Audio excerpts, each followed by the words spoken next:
the key point here, which again, the mainstream media won't pay attention to, which is Russia actually claimed to have had very negative and derogatory information about Hillary Clinton. That if they had chosen to release that in the weeks leading up to that November 2016 election, it would have very likely had The moment Tulsi Gabbard targeted Hillary Clinton, it was like watching a surgeon step into the operating room. Precise, deliberate, no wasted motion. Tulsi's words cut cleanly through the noise, while Hillary has spent a lifetime performing, as if competing for the title of history's most misunderstood villain. And with Hillary, there's no shortage of material to dissect. Report shows Putin held back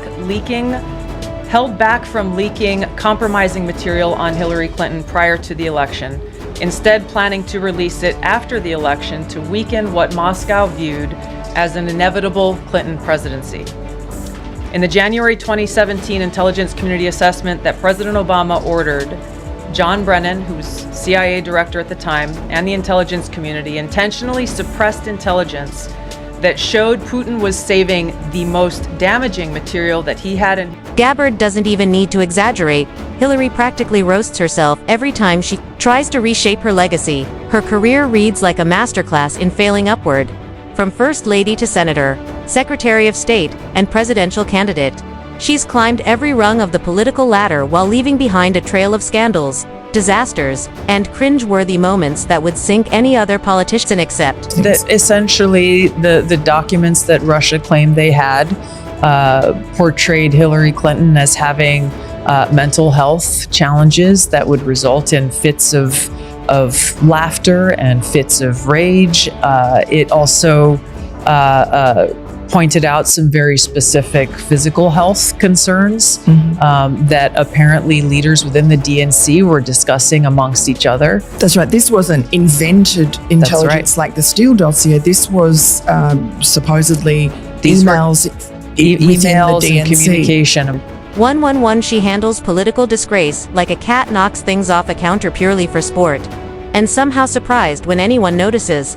Tulsi Gabbard takes that entire performance, spins it around, and exposes it for what it really is.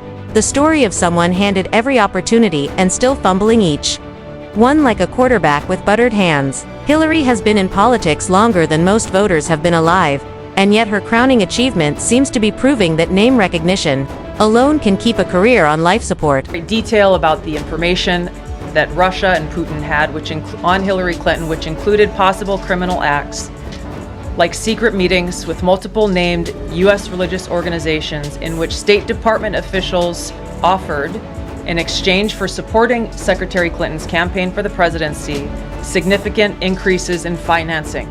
Take the infamous 2016 election. The Democrats had every advantage: money, media, cultural elites, and Hillary's favorite accessory, a Rolodex full of powerful friends. And yet she lost to Donald Trump, the man the media swore was unelectable. That wasn't just a political loss, it was the Super Bowl of Tulsi makes the point clear. Hillary didn't just stumble at the finish line. She tripped, face-planted, and blamed the track for being uneven. But make no mistake, Hillary's defeat wasn't a to that November 2016 election. The fact is, the opposite is true. It was intentionally withheld and not released because they assumed that Hillary Clinton would win that election.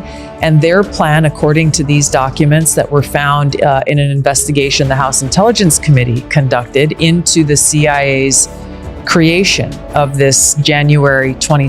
It was the culmination of decades of arrogance and tone deafness. Tulsi doesn't need to yell, she simply points to the facts. Hillary treated the Rust Belt like a tourist attraction, not a voting bloc.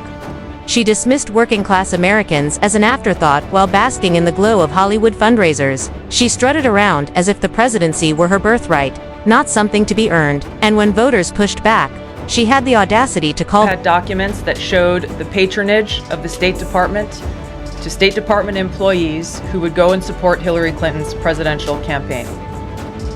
There were high-level DNC emails that detailed evidence of Hillary's, quote, psycho-emotional problems, uncontrolled fits of anger, aggression, and cheerfulness, and that then Secretary Clinton was allegedly on a daily red. Tulsi slices through that moment like a hot knife through butter because it perfectly captures who Hillary is. Entitled, unable to fathom that everyday people might not hand her the keys to the Oval Office. Then there's her tenure as Secretary of State, a buffet of blunders.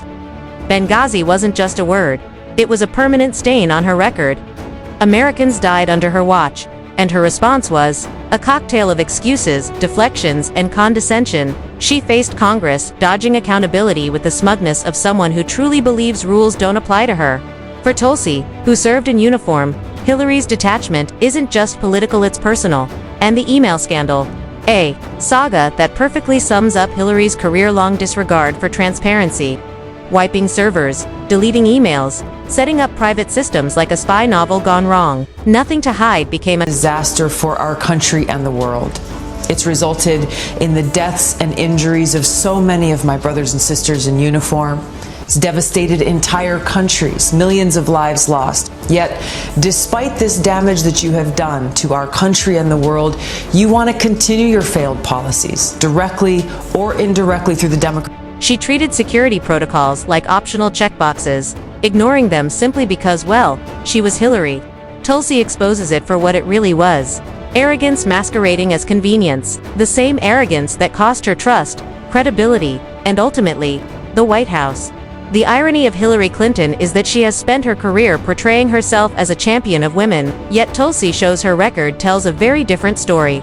Hillary has used feminism as a prop, not a principal, positioning herself as a glass ceiling breaker only when it served her ambitions. Tulsi peels back that facade with surgical precision, exposing someone who preaches empowerment but practices suppression when convenient. And then there's Bill Clinton. Hillary has carried his baggage like a designer suitcase with a broken handle. No matter how she tries to rebrand herself, she can't escape the shadow of her husband. The Democratic Party leaders, people like Hillary Clinton, people who've been in charge for a very long time, foment this kind of culture of fear and like, hey, if you go against us, like, you're dead, you're dead, you're dead, you're dead, you're dead, you're dead, you're dead, you're dead, you're dead, you're dead, you're dead, you're dead, you're dead, you're dead, you're dead, you're dead, you're dead, you're dead, you're dead. The parade of accusations, the Oval Office circus, they're all tied to her narrative. Tulsi doesn't need to dwell. She simply points out that Hillary's career has always involved cleaning up Bill's messes, or at least spinning them into something less damaging. Far from being her own independent figure, Hillary's rise is inseparable from the Clinton brand, which is less about public service and more about self-preservation.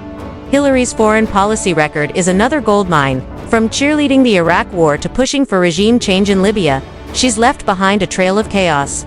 Tulsi, who has warned against endless wars and reckless interventions, calls out Hillary's hawkish tendencies with the credibility of someone who's actually seen the battlefield.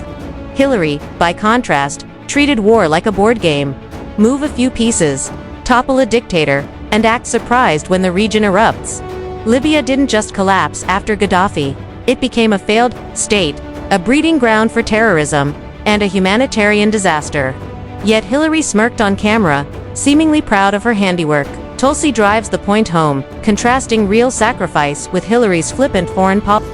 And it is long past time for you to step down from your throne so that the Democratic Party can lead with a new foreign policy, which will actually be in the interest of and benefit to the American people and the world. Joining us now with reaction, Congresswoman, 2020 Democratic candidate, war veteran herself, Tulsi Gabbard. Congresswoman, first, thank you for serving your country. And thank you. Tulsi's most devastating blow lands on Hillary's chronic inability to accept responsibility. Every failure, scandal, and setback is always someone else's fault. The Russians, James Comey, sexism, the media, even the Electoral College. Everyone but herself. Tulsi exposes this endless blame game as the hallmark of someone who sees herself perpetually above reproach. Hillary Clinton embodies everything Americans claim to despise in politics: corruption, entitlement, double standards, and the endless recycling of failed leadership. Tulsi dismantles the myth of inevitability, showing that Hillary isn't a symbol of progress but of stagnation, an establishment figure who prioritizes power over principle, connections over competence, and excuses over account. You're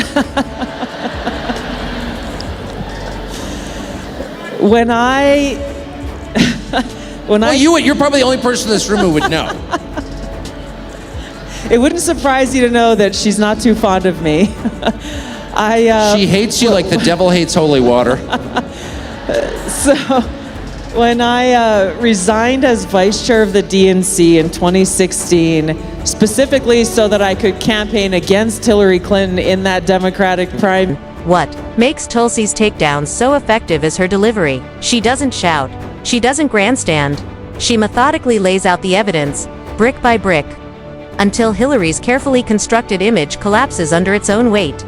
Decades of trying to build a legacy of strength, perseverance, and resilience.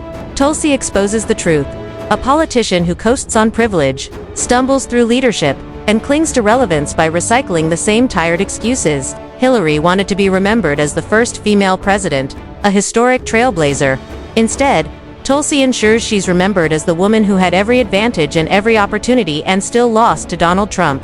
The more Hillary tries to reinsert herself into the conversation through books, documentaries, speaking tours, or cryptic hints at another run, the more Tulsi's dismantling resonates. She doesn't need to shout. All she has to do is hold up a mirror and Hillary's record. Right. What do you know if about you that? remember when we go back and Hillary Clinton's emails were really making headlines in a lot of ways and for a lot of reasons. Her missing emails. Yes, exactly. And so when people look at the newly declassified Durham appendix, you'll see a number of quite shocking statements in there coming from people like then DNC chairwoman Debbie Wasserman Schultz, talking about how, and I'm paraphrasing here, but Hillary Clinton's emails were deleted just in the day. Tulsi Gabbard doesn't just roast Hillary Clinton, she dismantles the mythology surrounding her. She strips away the spin, the excuses, and the endless attempts at reinvention.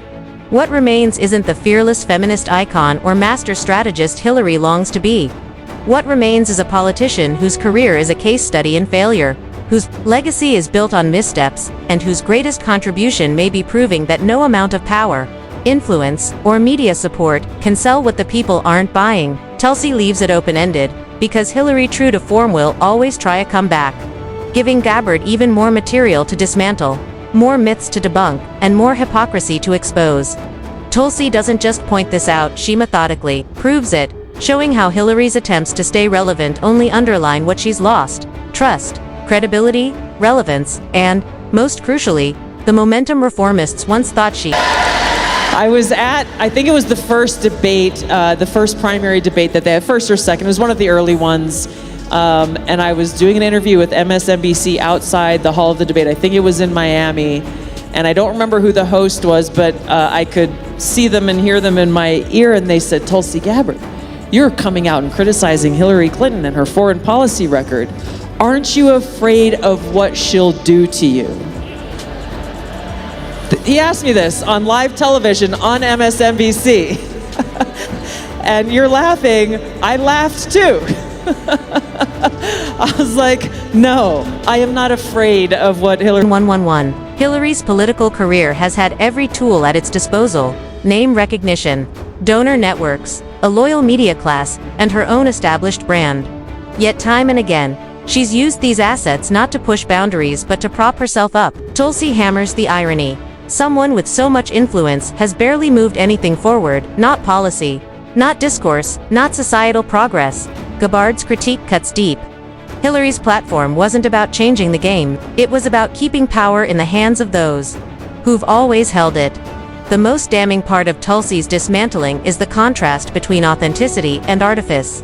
Clinton, with her prepared talking points and political conditioning, represents the machine. Gabbard, by contrast, brings real-world stakes, a soldier's perspective, and a willingness to go where it hurts, because she has actually lived the consequences of policy decisions. It's more than opposition. It's a generational divide. Between the canned politician and the wounded patriot demanding accountability, Hillary has spent her career claiming she gets it. Grassroots, struggle, the moment. Tulsi stands fasting, fatigued, and fearless, telling truth to power, not towing the line. If the question is, who represents the future, one who recalibrates the system or one preserved by it? Tulsi's answer couldn't be clearer. And that is the final blow. Hillary Clinton, for all her ambition and prestige, stands as a monument to an establishment unwilling to change.